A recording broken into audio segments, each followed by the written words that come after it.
안녕하십니까? 정관영입니다. 지난해 12월 24일에 지산도원이 이곳에 새롭게 둥지를 마련을 하고 이제 두 달이 지났습니다.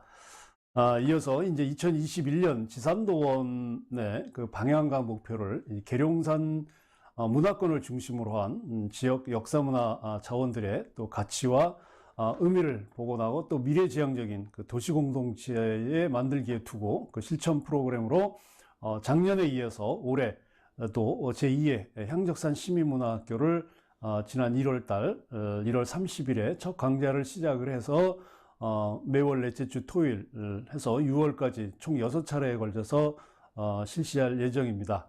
오후 4시에 이제 지산도원에서 강의가 이루어지고 있고요.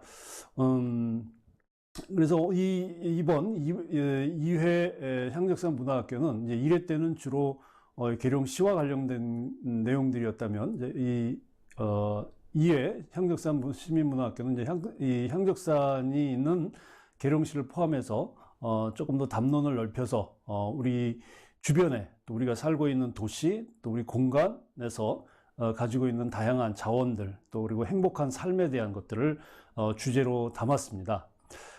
이 지산도원이 위치해 있는 계룡시는 이제 3군본부 계룡대가 위치해 있죠. 그래서 이 군사문화만 발전돼 있고 이 군사도시로만 인식되고 있지만 잘 살펴보면 지역 안에 이제 향적산이 있고요. 계룡산의 머리죠. 그리고 이 향적산에서 조선 말기 정역을 지은 일부 김항 선생님과 관련된 유적들이라든지 또는 이제 조선을 건국한 태조 이성계의 그첫 그 도읍지로 설계한 신도안 등 굉장히 중요한 역사문화 자원이나 이런 것들이 굉장히 많이 있습니다.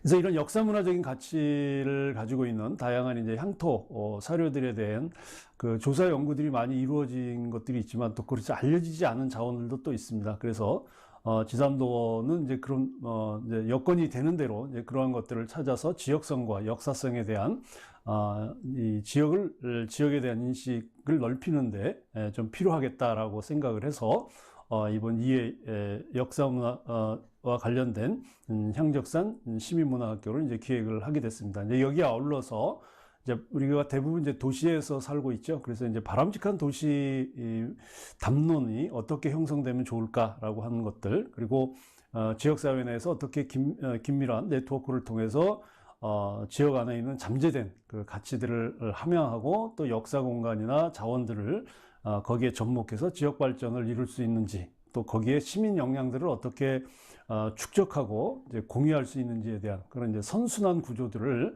함께 생각해 보려고 하는 계획을 가지고 있습니다. 그래서 이제 두 번째 2월 27일 2회차 강의에 모신 분은 사단법인 글로벌 중소기업 지원협회 회장님이신 노영희 박사님을 모셨습니다.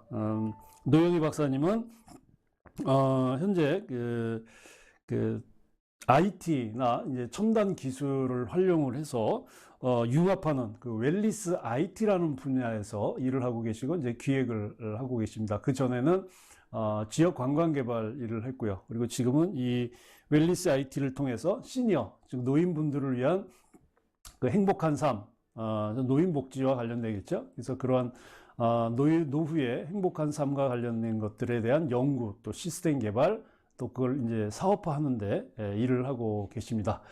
그래서 2월 27일 오늘 2회차 강의에서 노영희 박사님께서 해주실 강의 제목은 정통성을 찾는 지역 명소 개발 전략입니다.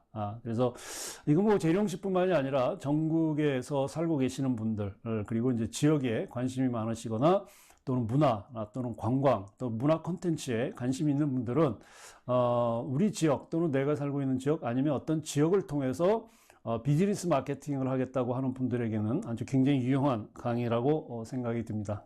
네, 그냥 시작하겠습니다. 네, 안녕하십니까. 저는 글로벌 중소기업 지원협회장 노영희라고 합니다. 그리고 지금은 현재 회사도 하나 하고 있어요.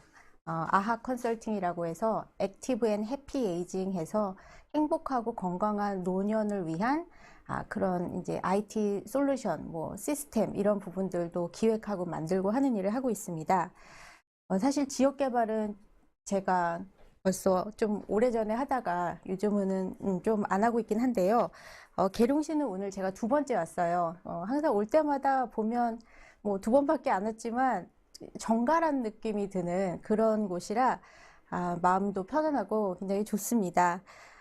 아, 강의라고는 하지만 오늘 이제 제가 뭐 조금이지만 배운 부분들을 여러분들께 설명도 드리고 여러분들께서 어떻게 생각하시는지 함께 논의하고 생각해 보는 시간이었으면 좋겠다라는 마음으로 왔고요.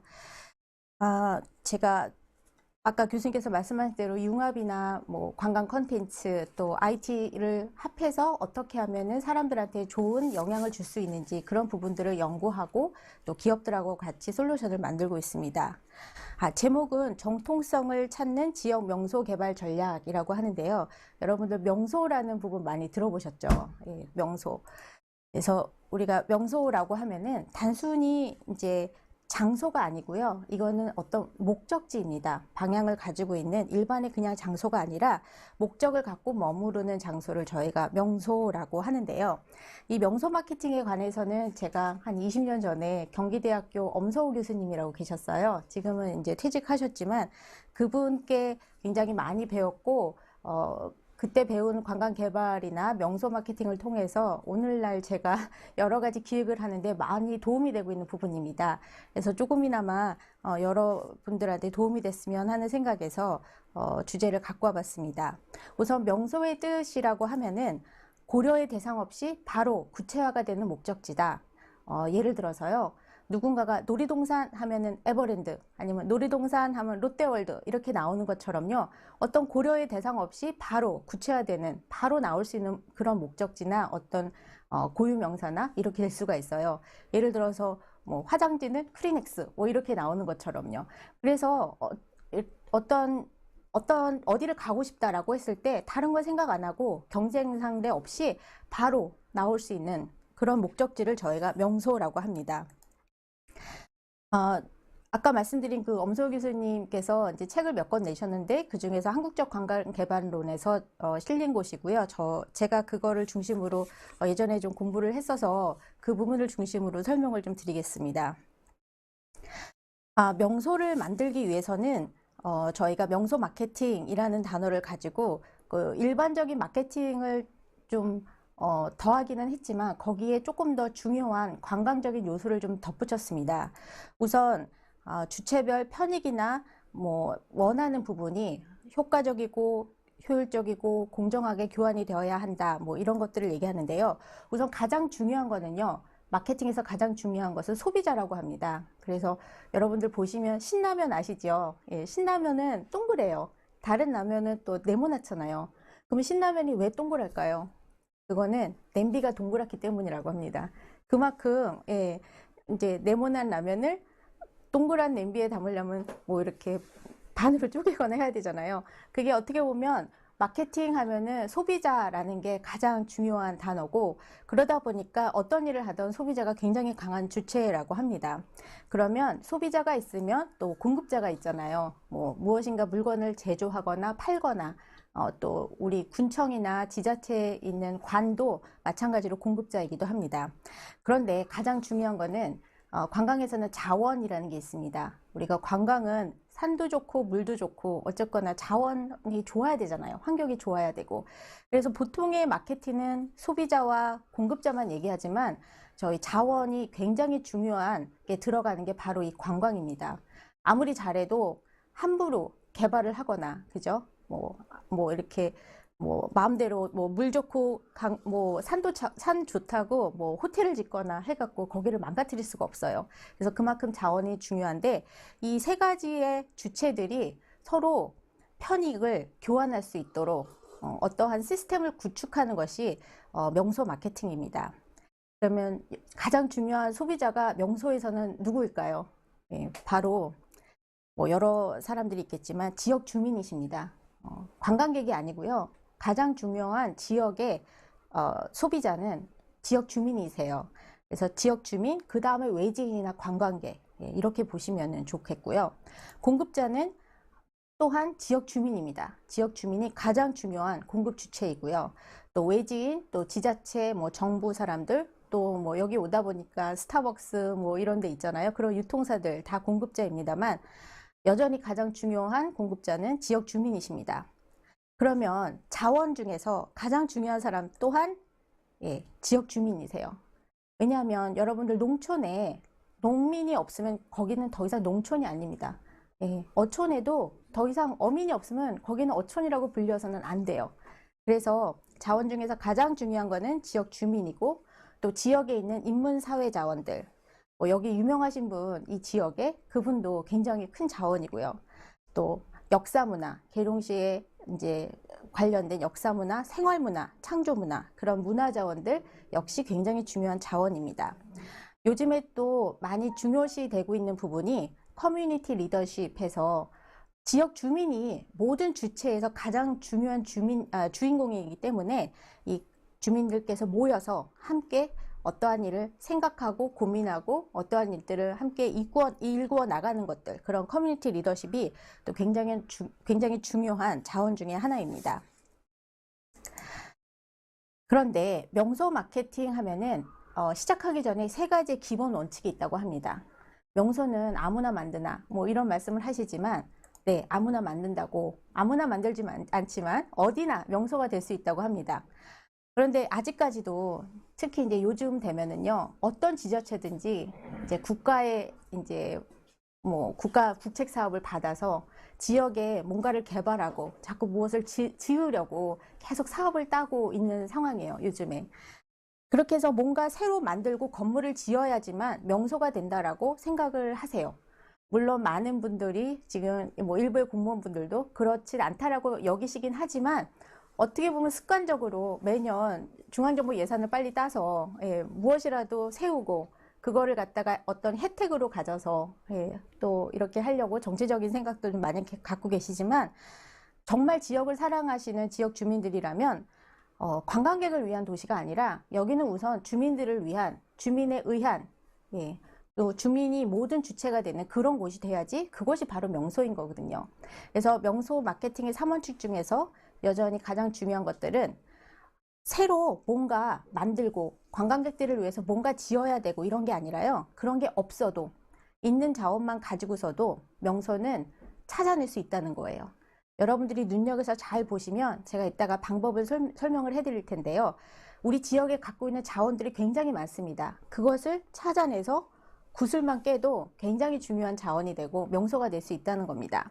그래서 첫 번째 원칙은 명소는 만드는 것이 아니라 찾아내는 것이다 라는 겁니다. 두 번째는 어느 장소나 명소가 될 수 있다. 어디 정해진 곳이 아니에요. 단 그 레벨이 문제이다. 예를 들어서요. 이 마을에 여기가 암사리였나요? 예.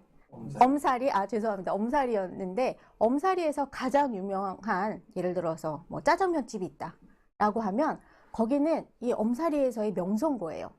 그런데 이게 정말 유명해져서 계룡시의 명소도 될 수 있고 그러다가 더 유명해져서 아예 충청남도에 또 명소가 될 수 있고 이런 식으로 어느 장소나 명소가 될 수 있지만 이게 우리 동네 수준이냐 시 수준이냐 아니면 도의 수준이냐 국가적인 수준이냐 그런 수준이나 그런 부분의 문제이지 레벨의 문제이지 어느 장소나 명소는 될 수 있습니다. 단 어떻게 명소가 되어야 하느냐? 지역의 정통성. 지역의 정통성이라고 하는 거는요. 이 지역이 정말 갖고 있는 누군가 흉내내지 못하는 그 무언가거든요. 그거를 찾아내는 일이 명소를 만드는 가장 첫 번째 길이라고 보시면 됩니다. 세 번째는요. 명소는 발전한다. 아까 말씀드린 대로 그 엄사리의 짜장면집이 예를 들어서 시 차원에서 아니면 도 차원에서 이렇게 계속 유명해지면 발전하잖아요. 그래서 처음에는 우리 동네는 아무 자원이 없는 것 같은데 해도 작은 이 범위 안에서의 명소라도 만들어 두시고 계속 노력을 하시면 명소는 발전한다는 겁니다. 그래서 끊임없이 노력하면 명소는 발전한다. 그러면 명소 마케팅을 왜 할까요? 왜 지자체에서 명소를 만들려고 할까요? 단순히 관광객들 오게 해서 뭐 관광 소득을 얻으려고 한다면 솔직히 생각해 보시면요. 관광객들이 와서 돈을 얼마나 쓸지는 모르겠지만 그분들이 버리고 가는 쓰레기값 치우는 것도 보통이 아니에요. 그리고 그 사람들이 한번 몰려오고 갈 때마다 한마디로 지역이 정신없을 수도 있어요. 관광소득이 도대체 얼마나 지역에 도움이 되는지는 잘 모르겠지만 그 부분을 잘 살펴보셔야 된다는 거죠. 그래서 명소는 관광객을 위한 게 아니고 명소는 지역의 정책성 확보를 통해서 지역 경제 활성화를 목표로 한다라는 것이 바로 명소 마케팅의 목표입니다. 그래서 이 지역의 목표가 무엇인지는 모르겠어요. 이 지역의 자원이 관광 아니면 안 된다라고 하면 당연히 관광에만 집중을 하셔야 되지만 그러한 동네가 그렇게 뭐 관광으로만 먹고 살아야 하는 동네가 대한민국에 몇 개나 있을지는 잘 모르겠어요. 왜냐하면 관광 이외에도 너무나 훌륭한 자원들이 많거든요. 그래서 그 부분에서 관광객이 와서 관광 소득을 얻는 건 좋지만 그건 그거고, 예, 명소의 목적은 우선 우리 지역의 정체성을 확보를 해서 왜 여러분들 백화점 가시면은 어디나 다 똑같잖아요. 1층에 화장품 코너 있고 2층에 옷가게 있고 그런 백화점 같은 곳이 아니라 정말 여기에 오면은 여기만의 어떤 정통성이 있는 그런 것들을 만드는 거.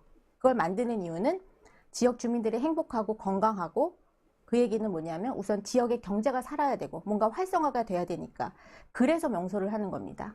예. 그래서 그 부분을 아시면 되고요.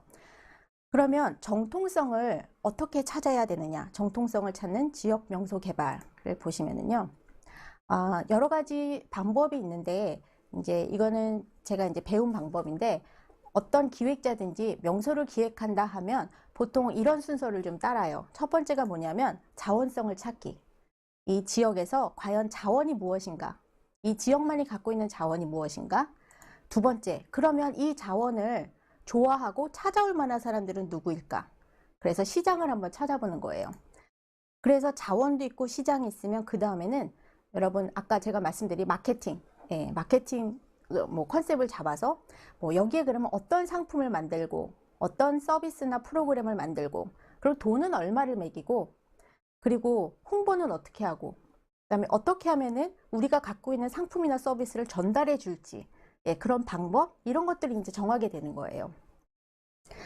그런 부분을 정하면 그 다음에 나오는 게 그러면 관광객도 아무나 지금 모든 사람의 다 뜻을 맞출 수가 없잖아요. 그러면 뭐 가족을 위한 그런 관광 뭐 자원을 개발해야 할지 아니면 뭐 20, 30대 젊은 친구들을 해야 될지 아니면 뭐 연세 드신 분들을 해야 될지 이런 시장을 세분화하는 작업이 있어요. 그러면 그 다음번에는 여러 가지의 그 소비자들이 있는데 여러 분야의 우리 이 동네는 가능하면은 50대의 여성을 중심으로 하겠다 이런 식으로 표적 시장도 잡고요. 하다 보면 그런 게 나오거든요. 누가 이러한 자원을 좋아하고 우리 동네를 좋아할지 그 다음이 이제 가만히 우리나라 지도를 보고 관광지를 보니까 이 지역은 뭐 먹는 게 유명해. 이 지역은 뭐 해산물이 유명해. 이 지역은 뭐 산이 유명해. 이런 것들을 보면 그런데 생각해 보니까 예를 들어서 캠핑을 하기에 아주 좋은 곳이 없네 이 주변에. 그럼 우리는 캠핑장을 중심으로 해도 되겠다 뭐 이런 식으로 포지셔닝이라는 걸 또 잡아요. 뭐 이런 식으로 해서 기획안을 쫙 저희 같은 사람들이 만들면 아무리 잘 만들어도요 반드시 그 다음에 할 일이 타당성 검증이에요. 과연 그 돈을 내고 그 노력을 들여서 개발할 만한 가치가 있느냐. 적어도 손해볼 수는 없잖아요. 기껏 만들어 놓고 아무리 만드는 게 아니라 찾아낸다 하더라도 그게 다 노력이잖아요. 했는데 돈도 손해를 보고 지역의 환경도 파괴를 하고 그러면 안 되고 그래서 최소의 비용으로 최대의 효과를 거둘 수 있는 그런 기획이냐를 뭐 스스로도 판단을 하고 가장 중요한 건 주민 여러분들 모여서 우리 공청회 같은 것도 하잖아요. 우리가 이렇게 하려고 하는데 뭐 어떠세요? 의견도 물어보고 그 다음에 또 전문가 집단을 데려와서 우리가 이런 계획을 찾았는데 어떻게 생각하느냐 이게 타당성이 있다고 보느냐 이렇게 봤을 때 어느 누구라도 안 된다 부정적인 얘기를 하면 다시 처음으로 자원성 찾기부터 다시 들어가야 합니다.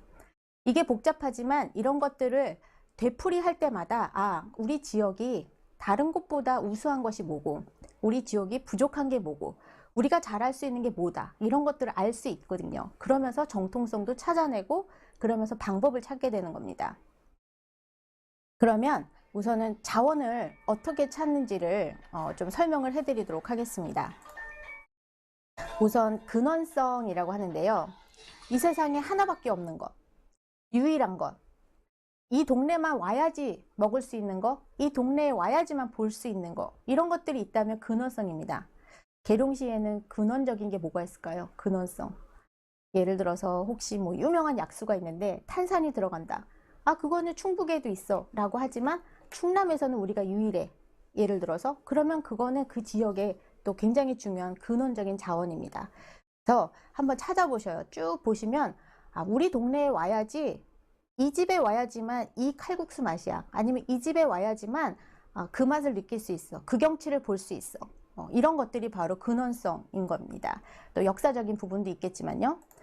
자, 의미성. 의미성은 개인이나 가족이나 사회, 종교적으로 또 민족적으로 어떤 의미가 있는 그런 자원이 있는지를 한번 생각해 보셔야 돼요. 계룡시에 어떤 의미가 있을지. 예를 들면요. 저는 예전에 그 거북선을 이순신 장군이 만든지 알았어요. 근데 나중에 보니까 그게 아니라 나대용 장군님의 그 무리들이 만들었다고 하더라고요. 그걸 몰랐었어요, 처음에. 그러면 그걸 누가 알았었느냐? 적어도 나씨 집안 사람들은 다 알고 있었을 것이다. 그리고 나씨 집안 사람들이 다른 사람들하고 결혼하면서 가족적으로 이게 퍼져나갔을 거 아니에요. 그러면서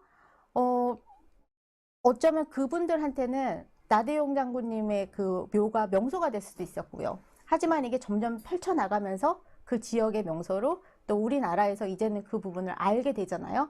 그런 것처럼 어떤 개인적이나 국가적이나 아니면 종교적으로 의미가 있는 그런 자원이 무엇이 있는지를 찾아보는 거, 그게 바로 의미성입니다. 세 번째는 연상성인데요. 그 경기도 이천에 쌀이 유명하다라는 말씀 들으셨죠? 그러면 이천 하면 쌀 이렇게 바로 나오는데요. 이천 하면 쌀밥집이라고 얘기를 하면은 쌀밥집은 가시면은 돌솥에 그 이천에 쌀도 있지만 수십 가지 반찬이 있잖아요. 예, 그러면 쌀은 그냥 쌀인데 쌀밥집 하면은 쌀과 반찬들이 쫙 이렇게 연상이 돼요. 그런 것들은 이제 저희가 연상성이라고 해요. 이 연상성은 되게 재밌는 게 아리까리하긴 한데 이거를 좀 발전을 시키고 연상을 시키면 굉장히 중요한 자원이 되는 거예요. 제가 계룡시를 많이 오지는 않았지만 예전부터 계룡시 하면은 산 좋고 그다음에 뭔가 영감이 있는 동네다 이런 얘기를 많이 들었어요. 그래서 그러면 종교적으로 아니면 어떤 영적으로 의미가 있는 동네가 아닐까라고 했을 때는 계룡산 뭐 기도 예를 들어서 하면은 그냥 이천 쌀 이런 것처럼 계룡산 기도처 이렇게 할 수 있는데 여기서 한 단계 더 연상을 시키면은요 기도를 하는 이유가 어떻게 보면 돈을 많이 벌게 해주세요. 성공을 하게 해주세요. 뭐 이런 뭐 취직을 하게 해주세요. 어떤 소원이 되잖아요. 그러면 계룡산 하면은 뭐 돈이 될 수도 있고요. 계룡산 하면 집 이렇게도 될 수가 있고 이렇게 연상이 될 수 있는 자원들을 찾아내는 거 굉장히 어렵지만 이 연상성은 아주 중요한 또 관광의 자원이기도 합니다. 그래서 연상성 더욱 가치 있게 표현되거나 느껴질 수 있는 상상할 수 있는 그런 자원을 연상성이라고 합니다. 마지막으로 화제성이 있습니다. 여러분 왜 영화에 어떤 지역이 나왔거나 어떤 유명한 여배우가 여기서 뭐가 있다거나 하면은 막 유명해지잖아요. 뭐 제주도에 이효리가 산다 뭐 이런 것처럼. 근데 이 화제성은 가장 큰 문제가 뭐냐면요. 처음에 뭐 TV에 나오고 영화에 나오면은 갑자기 막 관심이 쏠려요. 그러다가 어때요? 관심이 없어지면 또 금방 쫙 떨어져요. 그래서 이 화제성은 아주 좋은 매개체이긴 한데 지속적으로 화제를 불러일으키지 않으면 금방 기대 대비 효과가 떨어지고 오히려 손해를 봐요. 대표적인 예가 뭐가 있냐면 지금은 좀 많이 나아졌는데 여러분들 우리 예전에 드라마 찍을 때마다 세트장 지었잖아요. 그러면 물론 지금 잘 되는 세트장도 있지만 벌써 뭐 수백 개의 세트장을 이미 뭐 짓고 허물고가 하고 지금은 아예 허물지도 못하는 곳들도 많아요. 그 옛날에 뭐 올인의 섭지코지 제주도 물론 지금은 다른 장소로 바뀌었지만 한번 상상을 해보세요. 어떤 뭐 태조 왕건 세트장이다. 뭐 그건 아직도 잘 되고 있다고는 하지만 저 같으면 이제 뭐 예를 들어서 그냥 뭐 올인의 섭지코지 뭐 송혜교 나오고 누구 나오고 뭐 사이더스가 뭐 기획을 했대나 그러면 차라리 사이더스 아니면 뭐 초록뱀 미디어 이런 기획사들의 세트장으로 하면 이 사람들이 어떤 영화나 뭔가를 계속 찍어낼 때마다 계속 컨텐츠가 바뀌잖아요. 차라리 그러면 안 허물고 좀 오래 지속하지 않았을까? 아니면 차라리 뭐 송혜교, 이병헌의 관을 만들면 이 사람들이 계속 뭐 찍을 때마다 좀 바뀌지 않았을까? 이런 생각도 해요. 근데 그냥 드라마 세트장 하나를 만들어 놓고 처음엔 드라마가 굉장히 막 좋을지 모르겠지만, 물론 지금 뭐 중국인들도 와서 구경을 한다고 하지만 그게 과연 얼마나 효과가 있을지는 또 한번 생각을 해봐야 된다는 겁니다. 그래서 화제성은 아주 좋은 매개체이긴 한데, 아주 좋은 자원이긴 한데, 지속적으로 화제를 계속 불러일으키지 않으면 오히려 좀 조심해야 할 그런 자원이긴 합니다. 근데 이 자원성 찾기 전략이 4가지가 있는데, 그 중에서 하나만 있으면 하나만 찾으셔도 되지만, 보통 보면은 2개, 3개, 4개를 다 갖고 있는 경우도 있어요. 그러면 그 4개가 다 있다라고 하면 그 중에서 가장 중요하고 아니면 가장 사람들이 많이 찾을 만한 거, 그런 것들을 먼저 골라내서 우선순위를 정해서 순서대로, 혹은 이 근원성에 해당하는 프로그램, 아니면 뭐 연상성에 해당하는 상품, 뭐 이런 것들 여러 가지를 이제 만들 수 있기 때문에 자원성 찾기 4가지 전략은 가장 중요한 명소 마케팅의 전략이기도 합니다. 그럼 이제 어떤 자원을 찾으셨으면, 내가 생각할 때 정말 우리 동네 물맛이 가장 좋아. 전 세계에서, 전국에서. 그걸 누가 아느냐? 나만 알면 안 되잖아요. 그러면 시장을 어떻게 찾아야 되느냐? 예를 들어서 물맛을 아는 사람을 먼저 공략을 하는 거죠. 예, 어떤 사람은 물맛을 몰라요. 어떤 사람은 물맛에 굉장히 민감해요. 정말 여기 물맛이 좋으면 그 물맛에 민감한 사람들, 그런 사람들을 찾아야 되거든요. 그래서 특정 시장을 공략한다 라는 부분입니다. 2번째는 지나가는 시장을 공략한다. 계룡시에서 가장 가까운 그 배후 도시, 가까운 좀 큰 도시, 유명한 도시가 뭐 세종시가 있나요? 어디가 가장 가깝죠?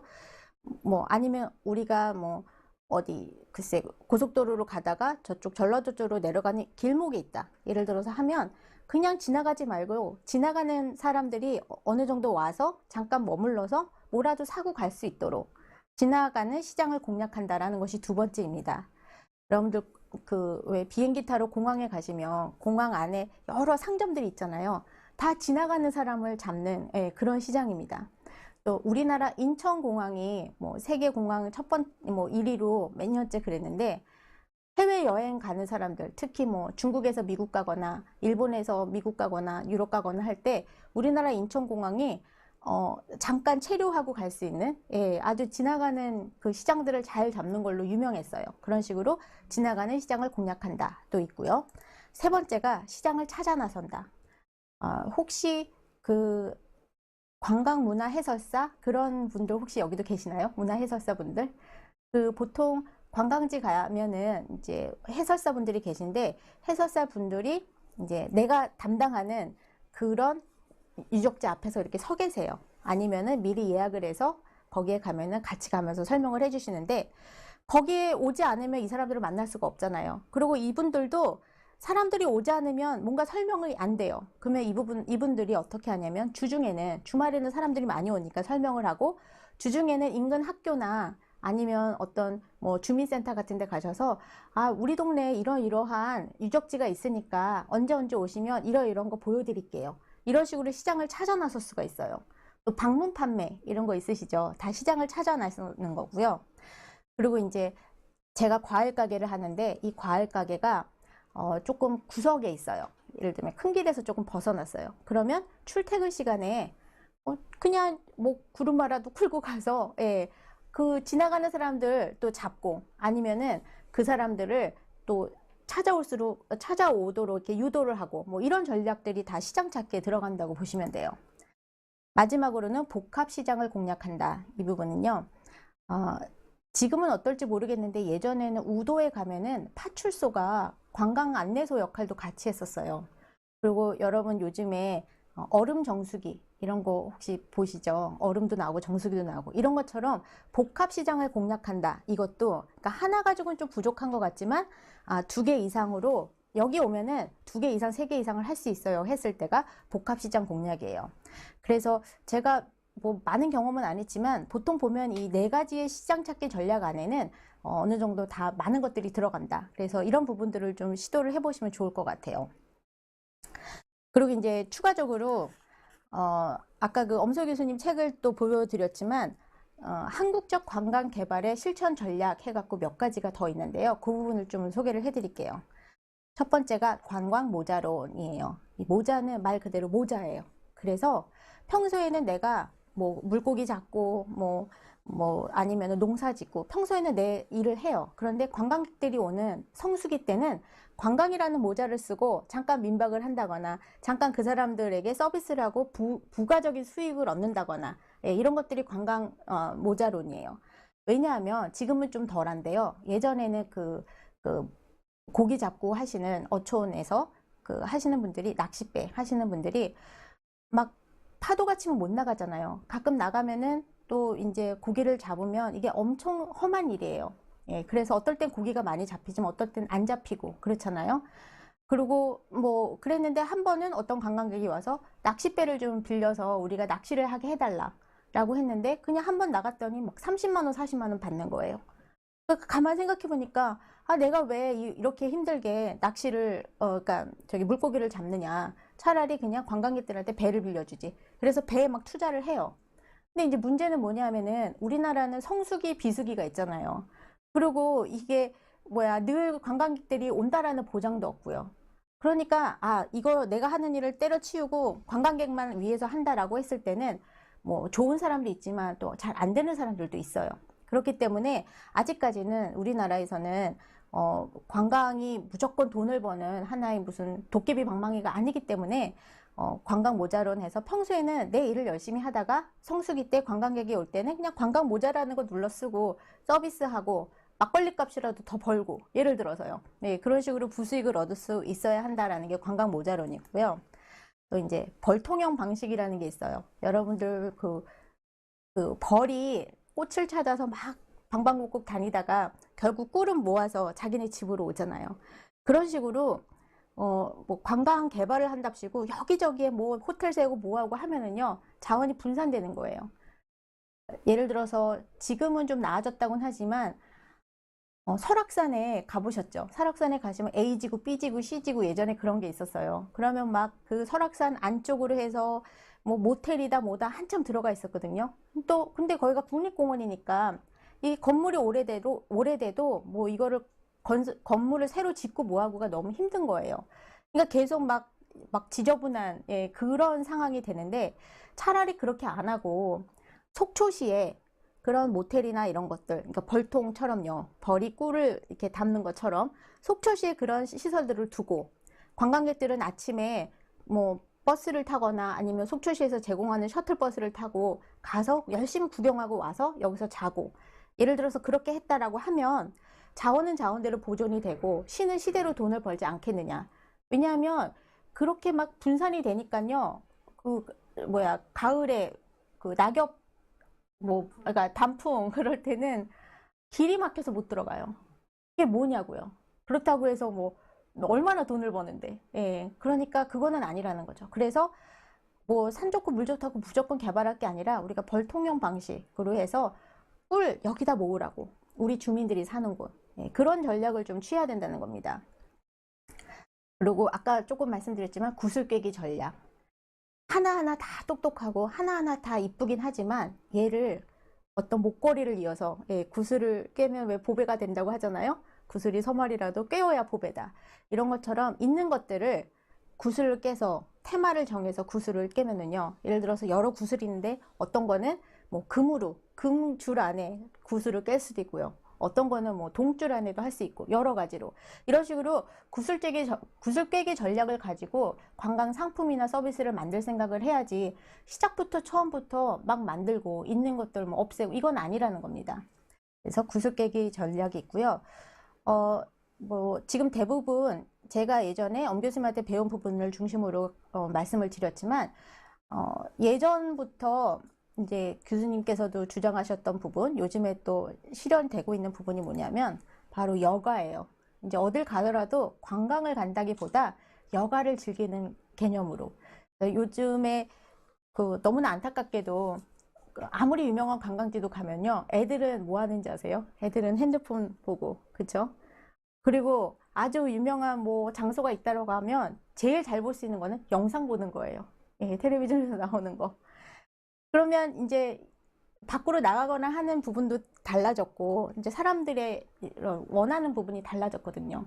그래도 한결같이 우리가 어떤 범주 안에 넣는다 하면은, 관광은 관광인데 이걸 여가로서 다가가야 된다는 거죠. 그래서 예를 들어서 계룡시를 관광 명소화를 만들면은요, 우선 지역 주민들이 여가를 잘 즐길 수 있도록, 지역 주민이 어디 가든지 편안하고, 예, 좋은 공기에 좋은 곳을 가서 할 수 있는 여가 공간을 마련해 두면은요, 오지 말라고 해도 관광객들이 와요. 찾아와요. 제가 한동안 한 6개월 정도를 주말마다 캠핑을 좀 다녔었어요. 옛날에는 상상을 못하던 일이었는데, 그냥 다른 데 가는 게 아니라요, 산 좋고 물 좋은 데 있으면 그냥 차 세워놓고서 그냥 텐트 치고 자는 거예요. 그러니까 정말 거기가 뭔가를 볼 것이 있다 이게 아니라 모든 시설들도 잘 갖춰져 있고 깨끗하고, 우선은 공기가 좋고 또 경관도 좋으면 그냥 거기에 그냥 찾아가는 거예요. 아무리 피곤해도 그냥 달려가요. 예, 그런 장소가 된다는 거죠. 굳이 그쪽이 관광지라는 팻말이 붙여져 있어서 저희가 가는 게 아니거든요. 예, 그렇게 이제 바뀌고 있다라는 겁니다. 자, 그래서 이제 제가 오늘 사실 굉장히 많은 부분을, 아주 개념적인 부분만 좀 말씀드리려고 노력을 했는데요. 결론적으로 명소라는 것은 만드는 것이 아니라 찾아내는 거다. 절대 명소 만든다고 무조건 콘크리트 들이붓고서 뭘 하는 게 아니라는 거죠. 근데 거의 많은 분들도 다 알고 계세요. 또 지으면 뭐예요? 운영, 관리, 유지, 보수할 인력도 없고요. 이제 지역에서. 예, 오늘은 제가 시간 관계상 스마트 축소까지는 말씀을 못 드려도, 아무튼 지금은 최소의 비용으로 최대의 효과를 거둘 수 있는 방법이 무엇인지를 찾아내는 게 가장 중요한데, 어쨌거나 가장 중요한 거는 그 주체가 주민이라는 거예요. 예, 주민을 위한, 주민에 의한, 예, 그러한 동네를 만드는 게 우선은 명소의 가장 첫 번째 부분이고, 그래서 명소는 새로 뭔가를 만드는 게 아니라 있는 자원을 찾아내는 부분이다. 그다음에 어느 장소나 명소가 될 수 있다. 근데 이거를 아셔야 돼요. 왜 명소가 되어야 하느냐? 누구한테 명소가 되어야 하느냐? 아까 말씀드린 대로 관광객만을 위한 명소는요, 이거는 그냥 무슨 무대예요. 내가 왜 내 삼토에서 무대 위에 사는 것처럼 살아요? 그건 아니잖아요. 그래서 어느 장소나 명소가 될 수는 있지만 누구를 위해서, 누구에게 필요한 명소인지를 생각을 해보셔야 되고요. 네. 그리고 여전히 지역 주민들을 이제 무시할 수가 없어요. 지역 주민들이 정말 여가를 잘 즐길 수 있는 곳이 이제는 명소가 된다는 부분이고요. 아까 말씀드린 대로 백화점식 그런 개발은 이제 필요 없다는 거예요. 네.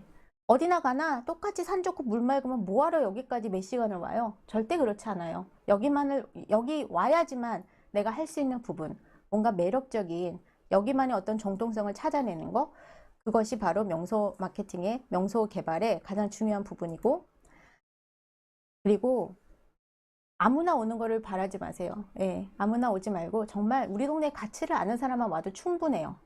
예, 예전처럼 관광객 안 오면 굶어 죽는 그런 시대가 아니에요. 오히려 내가 갖고 있는 자원을 잘 가꾸고 있는 게 더 돈 버는 거라고 생각을 해요. 제가 예전에 미국 콜로라도에서 이제 공부를 좀 했었어요. 학부 석사를 거기서 하는데, 제가 처음에는 관광학 공부를 하겠다고 텍사스에서 그쪽으로 이사를 했어요. 아, 이제 그 유명한 콜로라도 관광지들이 정말 유명하니까 거기 가면 관광을 제대로 배우겠다라고 해서 딱 갔더니, 제가 도착한 해에 어떤 일이 있었냐면, 콜로라도 주의 주민들이 우리는 관광객 오는 걸 원하지 않아. 우리의 아름다운 로키 산맥과 이런 것들이 망가지는 거 원치 않아. 그래서요, 제가 오자마자 그 해에, 예전에는 관광 텍스가 있었어요. 빵을 사거나 우유 사거나 하면은 거기에서 그 세금을 떼서 관광 자금으로 썼거든요. 관광 개발. 근데 그거를 다 잘라버렸어요. 우린 관광객 안 와도 돼. 예, 이런 식으로요.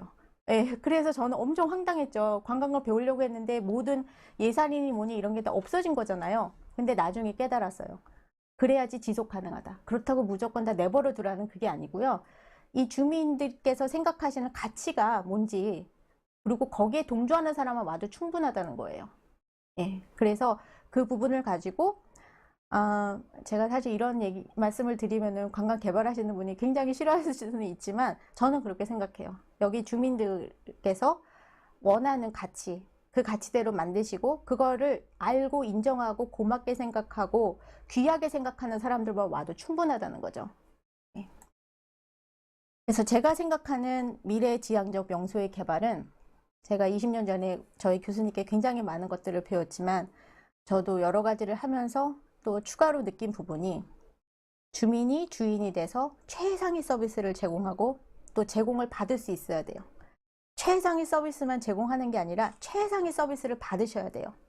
그리고 지역의 정통성 확보를 위해서 지역 경제 활성화를 하는 것이 아까 명소의 목표라고 말씀을 드렸잖아요. 그 얘기는 뭐냐면요. 지역 경제 활성화가 딴 게 아니에요. 돈 많이 버는 게 아니라 우선은 좋은 공기에 좋은 물에 건강하셔야 되거든요.